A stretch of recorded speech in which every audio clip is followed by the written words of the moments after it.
Et oui, 5h07 sur Sud Radio, c'est l'heure de notre rendez-vous des experts de chez Métro. Métro, c'est le premier fournisseur en France des restaurateurs indépendants. Aujourd'hui, on va parler d'un légume de saison. Bonjour Olivier Boivin. Bonjour Benjamin. Merci d'être avec nous ce matin. Vous êtes acheteur de fruits et légumes pour Métro à Rungis. Vous êtes à Rungis en ce moment ? Je suis à Rungis en ce moment. Bon, ça se passe bien. Là, ça va et ça s'active déjà à cette heure-là. Ça commence à bouger avec la nuit et un pas très beau temps, on peut dire. Oui, c'est sûr. Bon, faut se mettre au chaud et puis à l'abri de la pluie. Bon, on va parler avec vous. Vous avez décidé de nous parler de ce matin du potimarron. Et on va revenir tout d'abord sur l'histoire de ce potimarron, puisque il a fait le tour du monde quand même avant d'arriver en France. Alors, si on connaît les courges en France, on sait que d'abord elles sont originaires d'Amérique du Sud et on a plus de doutes sur la façon dont les cucurbitacées sont arrivées en Europe. On suppose qu'elles sont passées par le Japon via des navigateurs portugais et qu'ensuite elles sont arrivées en Europe. D'accord, ok. Dans le cas du potimarron, on voit les premières cultures en France vers 1950. D'accord, donc c'est beaucoup plus récent. C'est récent et ça explique qu'on l'entende encore appelée courge Hokkaido. D'où l'origine potentiellement japonaise donc de ce potimarron. Le passage par le Japon. Exactement. Oui. Il y a eu un renouveau, c'est ça, dans les années 90. Vous disiez, on a commencé à en cultiver dans les années 50 du potimarron. Il y a eu un renouveau d'une certaine façon dans les années 90 de ce potimarron en France. Oui, vous avez raison. Avec l'arrivée des fêtes d'Halloween et la fameuse courge Jack-o'-lanterne, quand c'est arrivé en Europe, on a eu un renouveau de la famille courge et des demandes qui réapparaissaient et une demande qui ne s'est pas démentie depuis. Il faut dire que c'est un légume de saison, ça c'est important de le dire aussi. C'est vraiment un légume de saison puisqu'on le ramasse à la fin de l'été. Quand les feuilles de la plante commencent à jaunir, on va ramasser des pièces qui vont faire entre 1 et 3 kilos.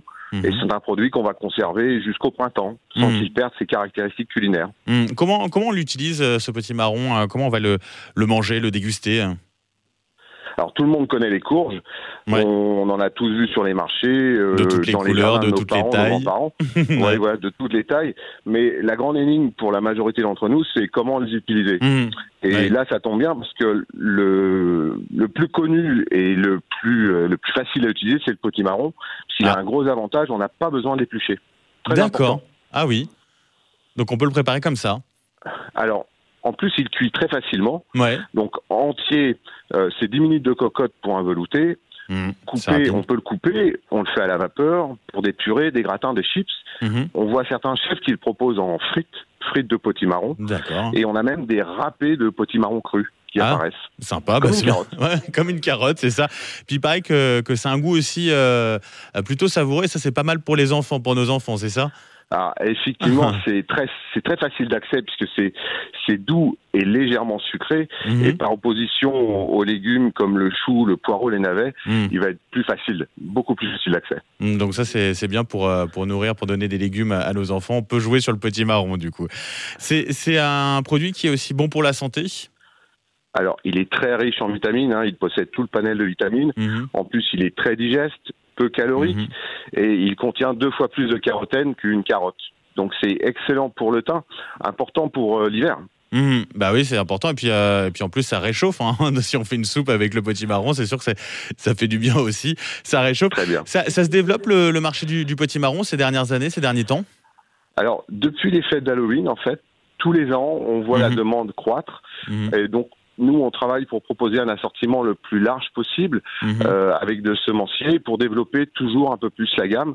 Et c'est vrai que dans l'esprit de vouloir proposer toujours des choses différentes, la famille courge, qui est très importante, c'est 800 espèces. Je veux dire, elle répond à la demande.